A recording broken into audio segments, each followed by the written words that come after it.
as easy as checking your watch for the time. I again find myself, often just for time, just going, popping my head up like this and say, oh, hey, it's 11:21, or hey, okay, oh, that's that email. I find myself doing that and checking emails as I'm doing things. It lets you be connected with that kind of stuff without interrupting whatever process you're doing. Really good conversation about how you can also do that. Whereas, you're talking with somebody and say, oh, I'm not sure about that. Let me check on that.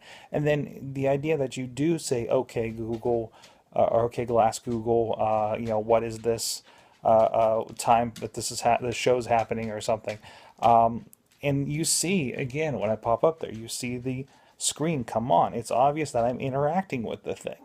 But then it also goes into some really cool things. And this is kind of considered like a micro interaction.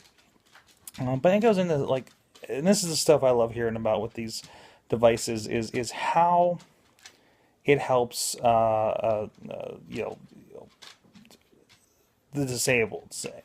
There was some stuff, and I tweeted it earlier tonight over at Sorgatron, of course, where they're using it to help identify certain objects, and when it sees it from like a live video feed, it'll tell like a blind or hearing or vision impaired person, hey, that's this, hey, this is this device, and watch, don't cut yourself, and it reads it back to you. And a little bit more, again, also, I think they did some stuff for, oh, there was a really cool one about teaching. They actually had a program for teaching sign language to kids, and they've integrated it into class as well. And I think the writer even says that he's actually learned it. It just, pops you a notification. You're eating breakfast, as it shows in the video that I tweeted out. And it says, check this out. And it kind of quizzes you and keeps it going. It's kind of like a Rosetta Stone sort of thing, I guess. I've used Rosetta Stone, but it gets you into it and learning about it. So, really exciting things on top of this XE12 just released for this.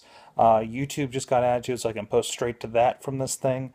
And also Google Hangouts. So now my chats with Chachi, for instance, are going to come straight to this thing. That's going to be pretty dangerous. I hope Riz doesn't find out, because we know what he does to me on Twitter to show up in this thing. So it's coming along. It's becoming a more useful device to do a lot of things. I played my first full game finally of that Spalista that we talked about on AwesomeCast. So just some ideas, some thoughts on Google Glass. Go ahead, read that article on Wired. Again, if you want, just Google it. It's the Google Glass lead, how wearing tech on our bodies actually helps get out of our way. And it's something I wholeheartedly believe.